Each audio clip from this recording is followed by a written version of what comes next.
Olá, paz a todos.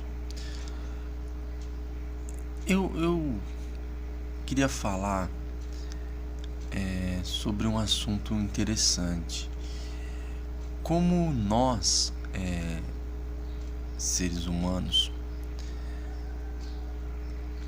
quando você começa a buscar as coisas espirituais, você realmente entende o que é nascer do Espírito e começa a viver isso, porque não adianta saber o que é e não viver. Você muitas vezes é empurrado para a doutrina de homens, as pessoas querem te empurrar, as pessoas querem te puxar, querem te jogar para isso. E você quer ir para o simples, porque o Messias veio nos ensinar as coisas simples. E isso muitas vezes nos deixa mal, porque você quer olhar para o Messias, o seu intuito é sempre olhar para o Messias, e as pessoas vêm e querem tirar o seu foco, né? Algumas pessoas, às vezes, não é por má vontade, mas é o meio que ela tá ali, ela não conseguiu compreender ainda, ela tem sido levada ainda pela carne, e de alguma forma, se não pega de um jeito, pega de outro, e a pessoa ainda não conseguiu compreender. E quando você pega o evangelho e começa a fazer ponte e começa a colocar as suas interpretações, acaba sendo ventos e doutrinas de homens da mesma forma, certo? Isso às vezes por falta de conhecimento, né? Não é nenhuma coisa que você queira fazer por mal, mas acaba estando indo contra o que o Messias veio nos ensinar. O Messias, numa certa oportunidade, ele fala para os seus discípulos pegarem um barco e atravessarem um lago, né? Nessa oportunidade, ele fica orando no monte.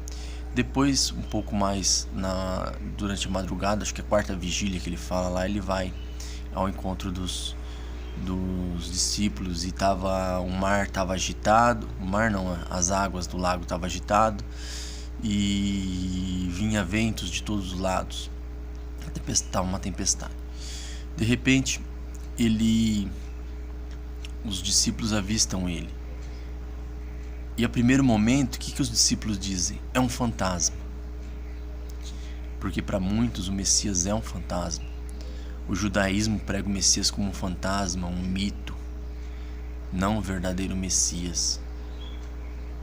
Yahushua HaMashiach é o Messias para muitos, mas para uma multidão muito maior é apenas um fantasma, porque até dizem que creem, mas não creem.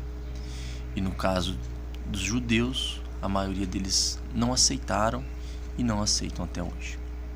Bom, então estava ali, aí os discípulos disseram, é um fantasma. Aí o Messias disse, não, sou eu. Aí eles acreditaram que era ele. Então ele acalmou o vento, né, as águas, e o Pedro disse para ele, deixe que eu vá até ti sobre as águas, porque ele vinha sobre as águas, né? E o Messias falou, então venha. E Pedro começou a andar sobre as águas. Só que ele andou um certo tempo e de repente ele olhou para a água. Ele deixou de olhar para o Messias, deixou de ir em direção ao Messias. Então ele começou a afundar. E o Messias se aproximou dele porque ele falou, salva-me, salva-me, salva-me, por favor, meu mestre, salva-me. E o Messias pegou no braço dele, ergueu ele, colocou ele no barco e entraram no barco. Pedro, ele afundou porque ele começou a olhar para o lado, ele começou a dar atenção para as águas, que são multidões, povos e línguas, para os ventos, pela tempestade, os ventos de doutrinas que está espalhado nesse mundo, está a todo nosso redor. E ele deixou de olhar para o Messias, de focar no Messias. Infelizmente nós fazemos isso.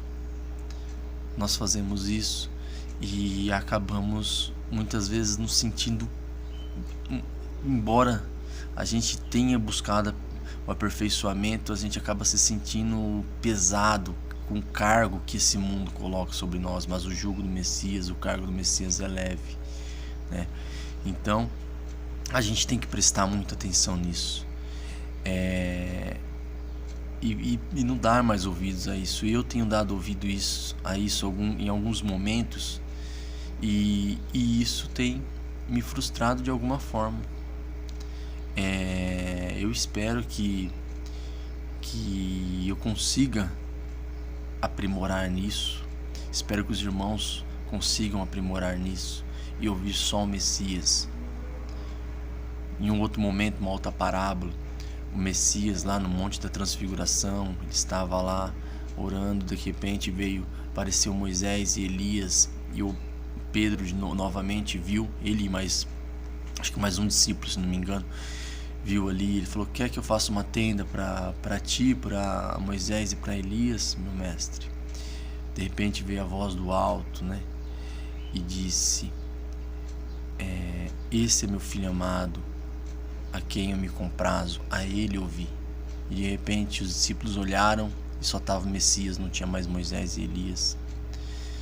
Então a mensagem é clara diversas vezes para a gente ouvir o que o Messias diz, ouvir o que o Espírito diz. Isso o Messias também disse para nós. Ele falou: quando eu for, enviarei o Espírito Consolador, ele dará testemunho de mim, a ele dai ouvidos. Então esse é o Espírito da verdade, para ele que nós devemos olhar. Um forte abraço a todos os irmãos, e que a paz do nosso Criador e de seu Filho amado, que essa unção esteja sobre todos vocês, irmãos, porque é a simplicidade no Messias, é entender que nós não precisamos desse monte de coisa que esse mundo nos oferece. Nós precisamos do simples, nós precisamos do pão da vida, esse que é o nosso alimento, né? Busquei em primeiro lugar o reino do céu, e tudo isso será acrescentado. Tudo isso o que comer e o que beber e o que vestir. Não é esse monte de coisas que as pessoas acreditam que é necessário ser o básico neste mundo. O básico é realmente o básico, o simples. Então, muitas vezes nós estamos correndo atrás de algo perecível, algo que não vale a pena, tá bom? Um forte abraço a todos, reflitam nesta mensagem.